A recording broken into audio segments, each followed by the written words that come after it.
Dear students, आज हम start करने जा रहे हैं कि स्टीरियोकेमिस्ट्री में हम किस किस टाइप की रिएक्शंस देख सकते हैं। तो इसमें सबसे और ये बहुत ही इंपॉर्टेंट टॉपिक है क्योंकि ये रिएक्शंस जो हैं जनरली हम बहुत जब ऑर्गेनिक केमिस्ट्री में इतनी सारी रिएक्शंस पढ़ते हैं तो वहाँ हमें स्टीरियोकेमिस्ट्री के बेसिस पर अगर बताना पड़े कि रिएक्शन किस टाइप की है तो बहुत हेल्प मिल जाती है। तो सबसे पहले इसमें आती हैं स्टीरियो स्पेसिफिक रिएक्शंस। अच्छा, अब ये स्टीरियो स्पेसिफिक रिएक्शंस क्या होंगी? जैसे कि नाम से ही क्लियर है कि स्टीरियो स्पेसिफिक, जब हम कोई स्पेसिफिक रिएक्टेंट एक स्पेसिफिक प्रोडक्ट दे तब हम उसको बोलते हैं स्टीरियो स्पेसिफिक रिएक्शन। देखिए इसमें क्या लिखा हुआ है कि a reaction is stereo specific provided the reactant can exist as stereo isomers. In stereospecific reactions, a particular stereoisomer reacts to give one specific stereoisomer of the product. मतलब क्या? सबसे पहली कंडीशन स्टीरियोस्पेसिफिक की ये होती है कि जिस भी रिएक्टेंट की हम रिएक्शन शो कर रहे हैं वो रिएक्टेंट जो है स्टीरियो आइसोमर्स की फॉर्म में प्रेजेंट होना चाहिए। मतलब कि जैसे सपोज हमने यहाँ पर एग्जाम्पल लिया है 2 ब्यूटीन का। अब यहाँ पर 2 ब्यूटीन जो है वो रिएक्टेंट है, तो 2 ब्यूटीन क्योंकि दो स्टीरियो आइसोमेरिक फॉर्म में एग्जिस्ट करती है, एक होता है इसका Z आइसोमर, दूसरा होता है E आइसोमर्स। या हम कह सकते हैं एक होती है सिस 2 ब्यूटीन, दूसरी होती है ट्रांस 2 ब्यूटीन।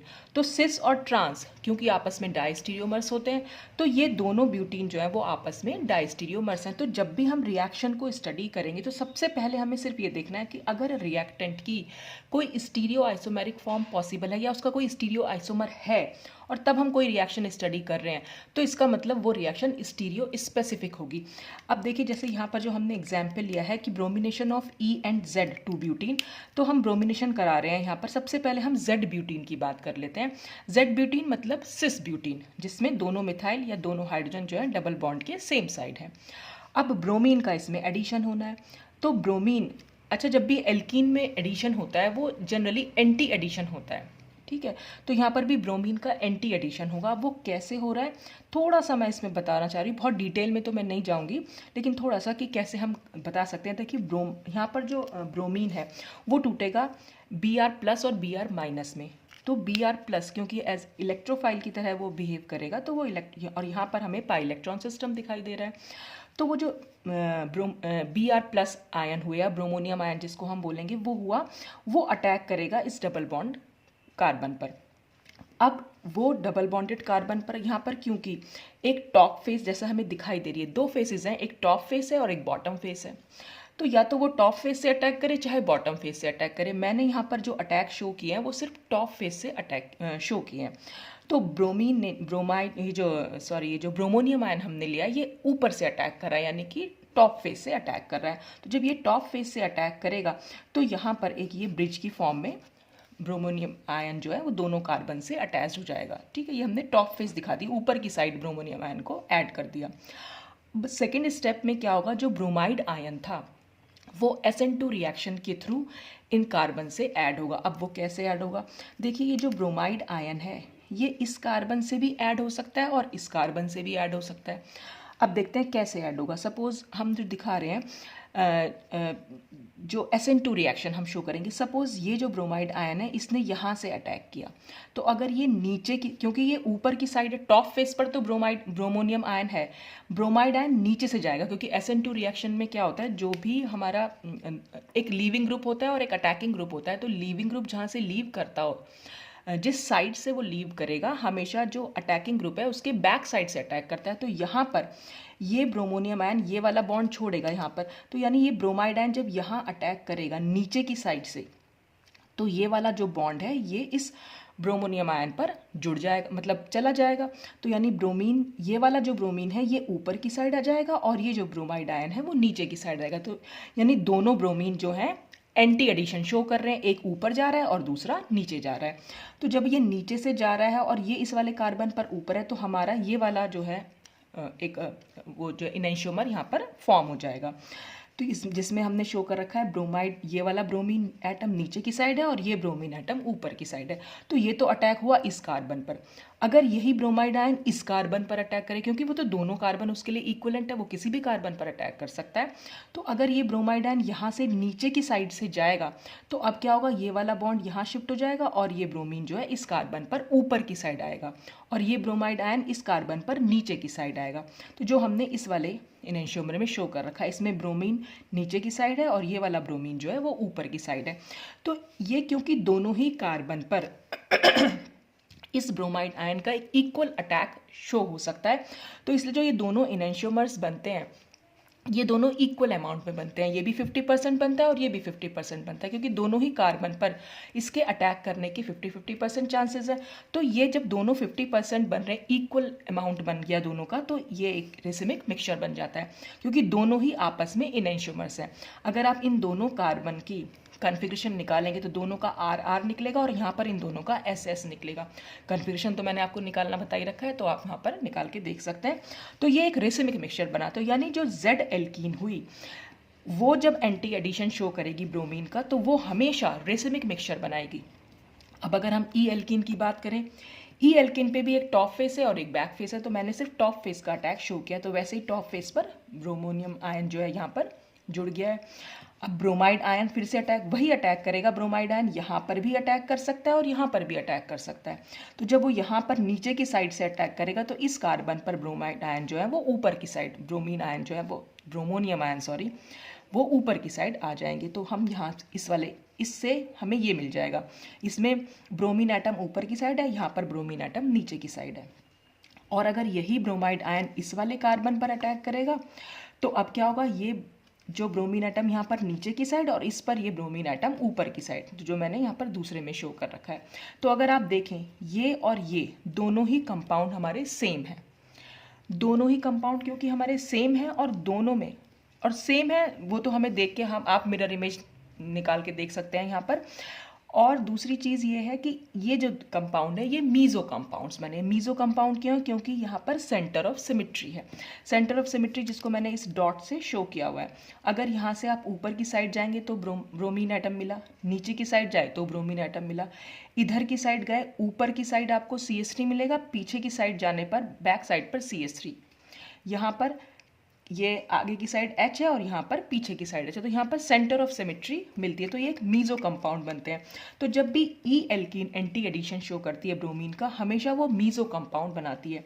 तो यहाँ पर क्या है, एक पर्टिकुलर स्टीरियो आइसोमर ने एक पर्टिकुलर स्टीरियो आइसोमर दिया है, या हम कह सकते हैं स्पेसिफिक स्टीरियो आइसोमर ने एक स्पेसिफिक प्रोडक्ट फॉर्म किया है, इसलिए रिएक्शन जो है स्टीरियो स्पेसिफिक है। और इसका क्योंकि स्टीरियो आइसोमर भी पॉसिबल है और वो एक डिफरेंट प्रोडक्ट दे रहा है, इससे ई कभी भी रेसिमिक मिक्सचर नहीं बनाएगी, जेड एल्किन कभी भी मीज़ो कंपाउंड नहीं देगी, ई एल्किन हमेशा मीज़ो बनाएगी, जेड एल्किन हमेशा रेसिमिक मिक्सचर बनाएगी।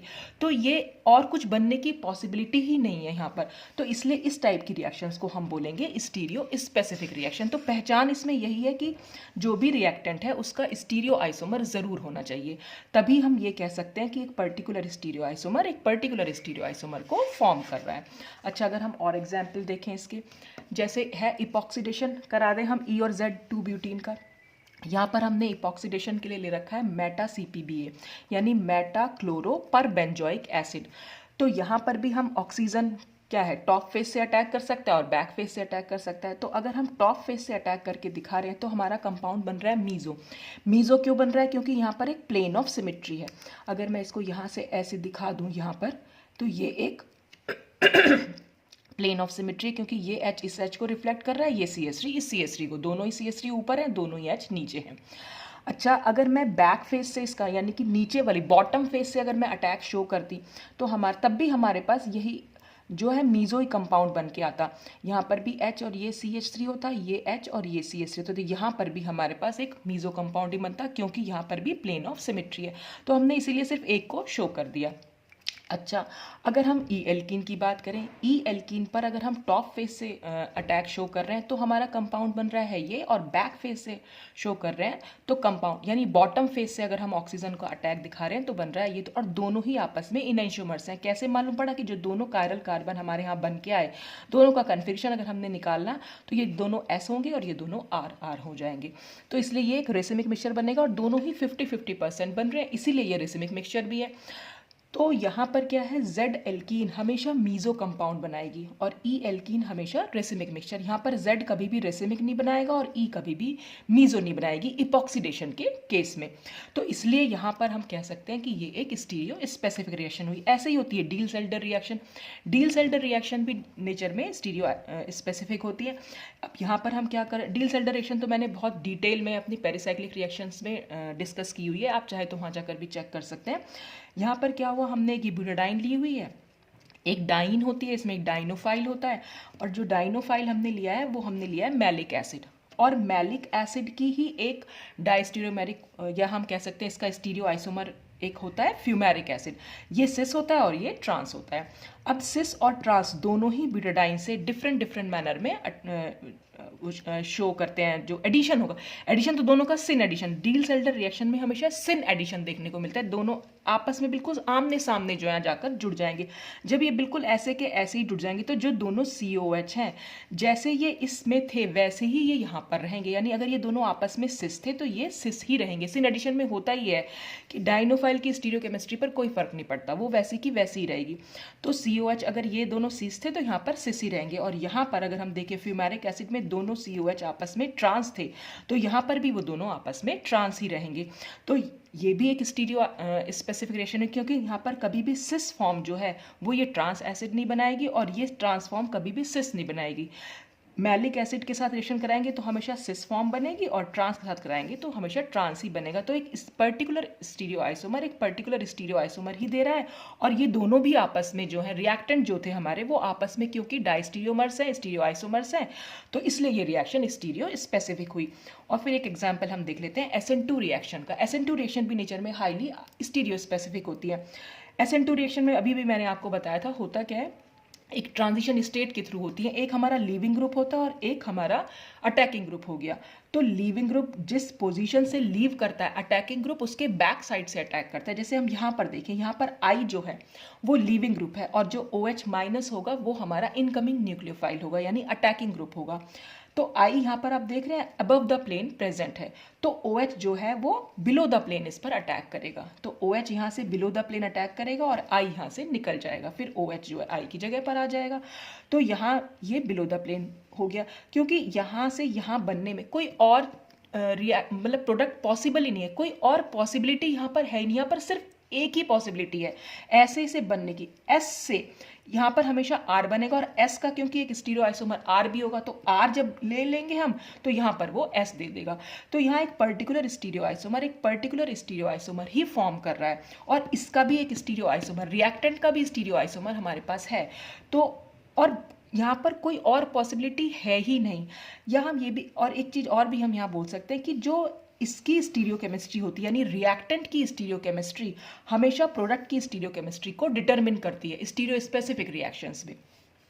तो ये एक स्टीरियो स्पेसिफिक रिएक्शन का ये भी एक एग्जाम्पल है। तो ये कुछ एग्जाम्पल्स थे जिससे हम समझ सकते हैं कि स्टीरियो स्पेसिफिक रिएक्शंस क्या होती हैं। अब नेक्स्ट आता है स्टीरियो सिलेक्टिव।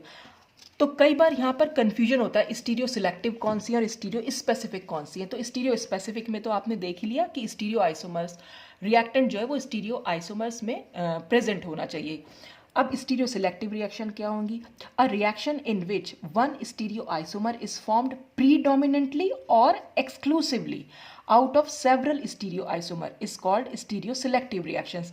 मतलब स्टीरियो सिलेक्टिव रिएक्शंस में क्या होता है, एक से ज़्यादा आइसोमर्स बनने की पॉसिबिलिटी होती है, लेकिन रिएक्शन हमेशा वो पाथवे, मतलब उसके बहुत सारे पाथवे हैं, लेकिन वो वाला पाथवे अडॉप्ट करती है जहाँ पर जो उसके लिए मोस्ट फेवरेबल हो। तो यहाँ पर या तो प्रोडक्ट काइनेटिकली कंट्रोल्ड बनता है या थर्मोडायनेमिकली कंट्रोल्ड बनता है, या हम ये कह सकते हैं या तो प्रोडक्ट मोर रैपिडली फॉर्म होगा या फिर मोर स्टेबल प्रोडक्ट बनेगा। तो स्टीरियो सिलेक्टिव रिएक्शन में हम ये भी कह सकते हैं हमेशा एक मेजर प्रोडक्ट बनेगा और एक माइनर, या तो ऐसा होगा एक मेजर होगा एक माइनर होगा, या फिर 100% एक ही प्रोडक्ट बनेगा। प्रीडोमिनेंटली का मतलब होता है दोनों में से कोई एक जो है मेजर बनेगा और एक माइनर बनेगा, और एक्सक्लूसिवली का मतलब होता है 100% ओनली प्रोडक्ट, सिर्फ वही एक प्रोडक्ट बनेगा। तो दोनों ही पॉसिबिलिटी हैं, या तो एक मेजर एक माइनर बनने की या 100% किसी एक प्रोडक्ट के बनने की। तो वो रिएक्शन स्टीरियो सिलेक्टिव रिएक्शंस होती है। तो ज़्यादातर केसेस में हम मेजर और माइनर प्रोडक्ट ही देखते हैं। अच्छा, अब ये इसको भी हम डिवाइड कर सकते हैं दो टाइप में। इनेंशियो सिलेक्टिव और दूसरी होती है डाइस्टीरियो सिलेक्टिव। तो सबसे पहले हम बात करेंगे इनेंशियो सिलेक्टिव। तो जैसे नाम से ही क्लियर हो रहा है, यहाँ पर क्या होगा, जो इनेंशियोमर्स बनेंगे, यहाँ पर इनेंशियोमर्स बनेंगे और इसमें से एक इनेंशियोमर्स जो है प्रीडोमिनेंटली फॉर्म होगा, मतलब दोनों के बनने की पॉसिबिलिटी है। सपोज इनेंशियोमर्स क्या, एक आर बनेगा एक एस बनेगा, तो दोनों ही बनने की पॉसिबिलिटी होती है, लेकिन कोई एक जो है वो ज़्यादा अमाउंट में बनेगा, यानी वो मेजर कहलाएगा। तो एक मेजर बनेगा और एक माइनर बनेगा, या फिर कोई एक ही बनेगा, या तो सिर्फ आर ही बने 100% या फिर सिर्फ एस ही बने 100%। एक्सक्लूसिवली मतलब होता है ओनली प्रोडक्ट, सिर्फ वही बनने की पॉसिबिलिटी हो, ठीक है। तो या तो मेजर माइनर बनेंगे या फिर वो एक्सक्लूसिवली बनेंगे। तो जैसे अगर हम रिएक्शन का एग्जाम्पल देखें, यहाँ पर हमने एक रिएक्टेंट लिया हुआ है, रिएक्टेंट की रिएक्शन यहाँ पर हमने करा रखी है, ये बोरोन का डेरिवेटिव हमने ले रखा है। तो यहाँ जो रिएक्शन हो रही है, यहाँ पर आप अगर रिएक्टेंट से प्रोडक्ट अगर आप देखें तो प्रोडक्ट जो है इनेंशियोमर्स बन रहे हैं, एक का आर कन्फिग्रेशन है, दूसरे का एस कन्फिग्रेशन है, और एक ग्रेटर देन 90% बन रहा है, दूसरा लेस देन 1% बन रहा है। तो आप देख रहे हैं जो 99 एक्सक्यूज मी, ये जो 99% वाला ये मेजर प्रोडक्ट कहलाएगा और ये हमारा माइनर प्रोडक्ट कहलाएगा। तो जब मेजर और माइनर बनते हैं तब तो रिएक्शन स्टीरियो सिलेक्टिव ही होती है। अच्छा, नेक्स्ट एग्जाम्पल अगर हम देखें, ये है शार्पलेस एसिमेट्रिक एपॉक्सीडेशन का एग्जाम्पल। हालांकि इस रिएक्शन को हम आगे जाके बहुत डिटेल में पढ़ने वाले हैं जब अब आगे अपकमिंग वीडियोस होंगे, पर यहाँ पर मैं थोड़ा सा आइडिया देती हूँ। तो शार्पलेस एसिमेट्रिक एपॉक्सीडेशन भी स्टीरियो सिलेक्टिव रिएक्शन का बहुत अच्छा सा एग्जाम्पल है, क्योंकि यहाँ पर भी इनेंशियोमर्स बनेंगे।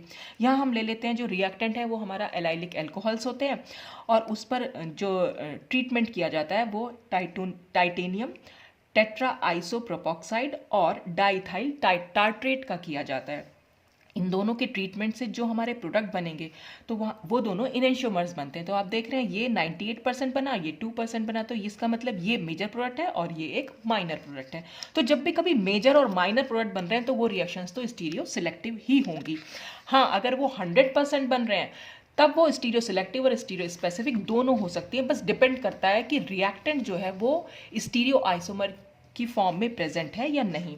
अच्छा, डाई स्टीरियो सिलेक्टिव रिएक्शन अगर हम देखें तो डाई स्टीरियो सिलेक्टिव में क्या बनेगा, डाई स्टीरियोमर्स बनेंगे, और डाई स्टीरियोमर्स में भी एक मेजर बनेगा, एक माइनर, या फिर कोई एक ही बनेगा।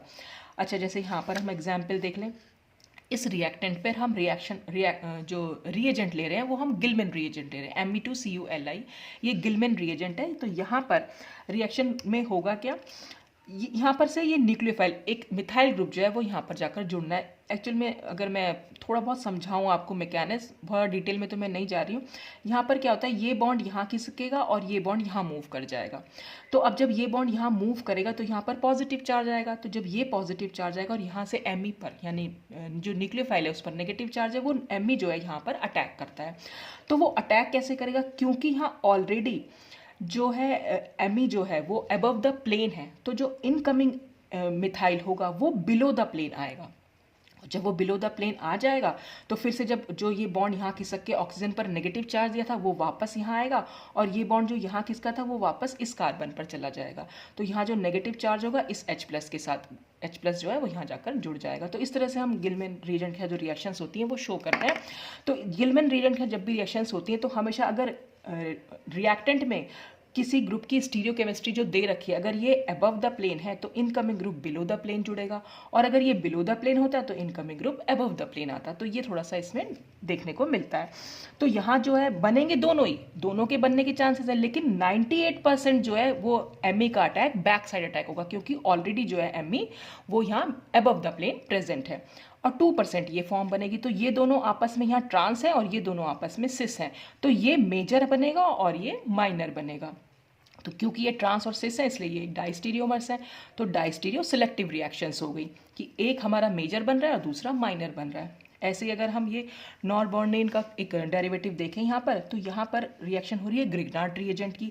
अब नॉरबॉर्नेन में क्या होता है, एक एक्सो अप्रोच होती है, दूसरी एंडो अप्रोच। अगर ऊपर से हो रहा है इस CH3 का अटैक तो हम उसे कहेंगे एक्सो अप्रोच, और नीचे से अगर हो रहा है तो उसे हम बोलते हैं एंडो अप्रोच। ये एक्सो और एंडो अप्रोच भी मैंने बहुत अच्छे से पेरिसाइक्लिक रिएक्शंस में क्लियर की हुई है, आप वहाँ जाकर वीडियो को चेक कर सकते हैं।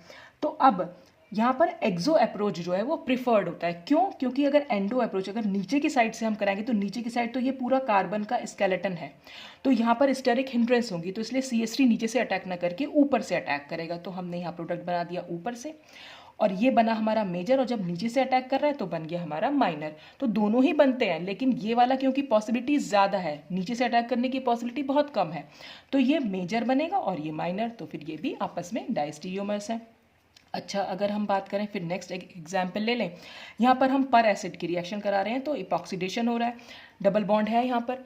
तो इपॉक्सीडेशन में अगर हम यहाँ चेक करें, देखिए यहाँ पर मिथाइल ग्रुप है, वो अबव द प्लेन प्रेजेंट है, तो इसलिए जो इनकमिंग ऑक्सीजन होगी वो बिलो द प्लेन यहाँ पर अटैक करेगी, क्योंकि अगर अबव द प्लेन अटैक करेगी तो फिर से स्टेरिक हिंड्रेंस होगी। तो अबव द प्लेन करने के भी चांसेस होते हैं, लेकिन बिलो द प्लेन करने के ज़्यादा चांसेस हैं। तो ये यहाँ पर 76% बन रहा है और ये 24% बन रहा है, तो एक मेजर बन रहा है और एक माइनर बन रहा है। तो इस तरह से ये डायस्टीरियोमर्स बन रहे हैं आपस में। तो जब भी मेजर और माइनर बनते हैं वो रिएक्शंस हमारी स्टीरियो सिलेक्टिव होती हैं। तो बस आपको देखना ये है कि इनैंशियोमर्स बन रहे हैं तो इनैंशियो सिलेक्टिव हो जाएंगी, डायस्टीरियोमर्स बन रहे हैं तो डायस्टीरियो सिलेक्टिव हो जाएंगी। लेकिन मेजर माइनर बनने पर हमेशा वो स्टीरियो सिलेक्टिव रिएक्शंस होगी। हाँ, अगर वो 100% बन रहा हो कोई एक प्रोडक्ट तो वो स्टीरियो स्पेसिफिक भी हो सकती है। इसीलिए हम यहाँ पर एक सेंटेंस यूज करेंगे कि all stereo specific reactions are stereo selective but the reverse is not true, that is all stereo selective reactions are not stereo specific. मतलब जितनी भी स्टीरियो स्पेसिफिक रिएक्शंस हैं वो सब स्टीरियो सिलेक्टिव तो हो सकती हैं, लेकिन जितनी स्टीरियो सिलेक्टिव है वो स्टीरियो स्पेसिफिक नहीं हो सकती। अब क्यों नहीं हो सकती हैं? देखिए यहाँ पर, if a reaction is carried out on a compound which has no stereo isomers it can't be stereo specific but at most it could be stereo selective. कि अगर हम रिएक्शन किसी ऐसे कंपाउंड पर करवा रहे हैं जिसका कि कोई स्टीरियो आइसोमर ही प्रेजेंट नहीं है, तो फिर रिएक्शन स्टीरियो स्पेसिफिक नहीं हो सकती। स्टीरियो स्पेसिफिक के लिए जरूरी है कि रिएक्टेंट जो है वो स्टीरियो आइसोमर फॉर्म में प्रेजेंट होना चाहिए, कि उसका कोई ना कोई स्टीरियो आइसोमर जरूर होना चाहिए, तभी तो हम कह पाएंगे कि एक पर्टिकुलर स्टीरियो आइसोमर एक पर्टिकुलर स्टीरियो आइसोमर को फॉर्म कर रहा है। तो यहाँ पर अगर हम बात जैसे एग्जाम्पल ले लें, ये एक एल्काइन ली हुई है, एल्काइन पर अगर हम एंटी एडिशन कराएं ब्रोमीन का तो क्या होगा? एल्काइन, इस एल्काइन का क्योंकि कोई स्टीरियो आइसोमर ही प्रेजेंट नहीं है तो इसलिए ये रिएक्शन स्टीरियो स्पेसिफिक ना होकर स्टीरियो सिलेक्टिव होगी, और स्टीरियो सिलेक्टिव होगी, एंटी एडिशन होगा, तो यहाँ पर ट्रांस एल्कीन जो है वो बन जाएगी। ऐसे ही अगर हम एल्कीन की फिर से एक रिएक्शन देखते हैं, यहाँ पर हमने ले रखा है H2PDBSO जिसको हम बोल देते हैं लिंडलार कैटलिस्ट। अगर हम लिंडलार कैटलिस्ट के साथ रिएक्शन कराते हैं तो हमेशा सिस एल्कीन फॉर्म होती है, और इसी एल्काइन का अगर हम बर्च रिडक्शन कराते हैं जिसमें सोडियम और लिक्विड अमोनिया ले रखा है तो हमारी ट्रांस एल्कीन फॉर्म होगी। तो यहाँ पर जो रिएक्टेंट हमने लिया हुआ है क्योंकि उसकी कोई भी स्टीरियो आइसोमर पॉसिबल नहीं है तो इसलिए ये एग्जाम्पल हुआ स्टीरियो सिलेक्टिव रिएक्शन का।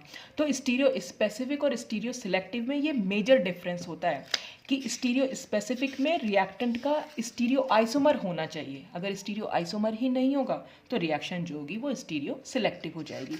तो ये था सब स्टीरियो स्पेसिफिक और स्टीरियो सिलेक्टिव के बारे में। अब थोड़ा सा मैं यहाँ पर आइडिया दे देती हूँ कीमो सिलेक्टिव और रिजियो सिलेक्टिव का। हालांकि MSc के सिलेबस में ये है नहीं, लेकिन क्योंकि हम इतनी सारी ऑर्गेनिक रिएक्शंस पढ़ते हैं तो उनमें कहीं ना कहीं ये वर्ड हम यूज़ जरूर कर लेते हैं, तो मीनिंग हमें पता होना चाहिए।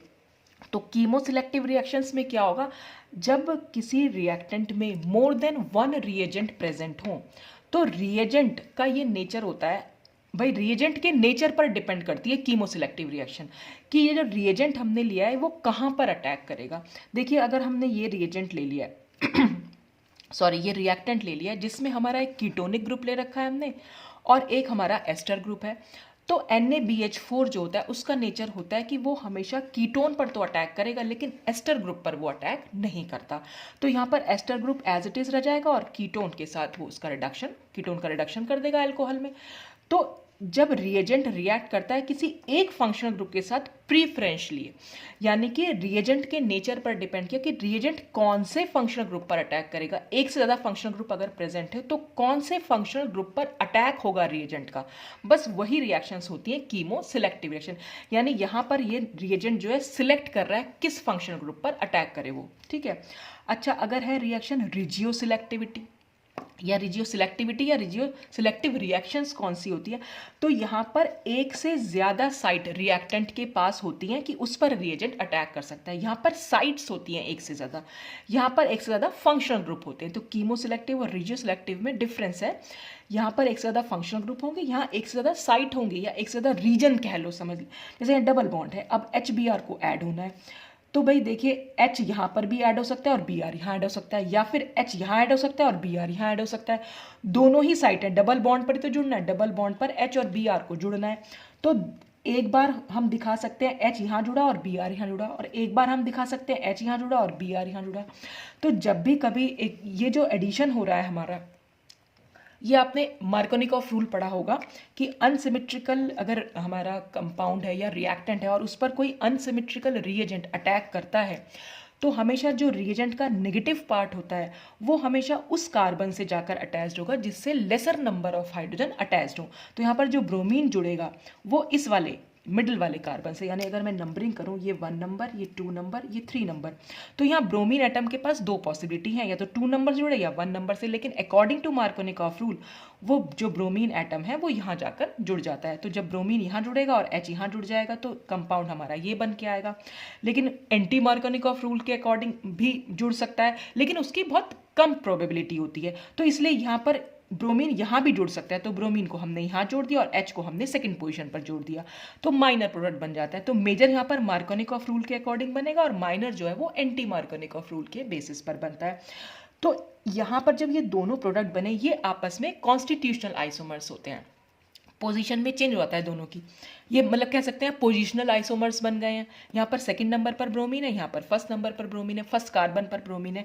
तो जो यहाँ पर मेजर माइनर बनते हैं वो कॉन्स्टिट्यूशनल आइसोमर्स बनते हैं। तो हमारे मॉलिक्यूल के पास यानी रिएक्टेंट के पास जब एक से ज़्यादा साइट होती हैं रिएजेंट के रिएक्ट करने के लिए, तो फिर वो रिएक्शन हमारी कहलाती है रिजियो सिलेक्टिव रिएक्शंस, और इनमें हमेशा जो है वो कॉन्स्टिट्यूशनल आइसोमर्स बनेंगे। स्टीरियो सिलेक्टिव रिएक्शंस में हमेशा स्टीरियो आइसोमर्स बनते हैं, वहाँ पर भी मेजर और माइनर बनेंगे, लेकिन वहाँ पर बनते हैं स्टीरियो आइसोमर्स, और रिजियो सिलेक्टिव रिएक्शंस में बनते हैं कॉन्स्टिट्यूशनल आइसोमर्स, जैसे कि ये बने पोजिशनल आइसोमर्स, जो स्ट्रक्चरल आइसोमर्स जिसको हम बोल देते हैं। तो ये कुछ रिएक्शंस के टाइप थे जो हम स्टीरियो केमिस्ट्री में यूज़ कर लेते हैं। तो ये 4 टाइप की मेन रिएक्शंस होती हैं, इनमें आपको डिफरेंस पता होना चाहिए बस। तो ये आज के लिए बस इतना ही, बाकी कुछ और वीडियोस के साथ हम फिर मिलेंगे। Thanks for watching.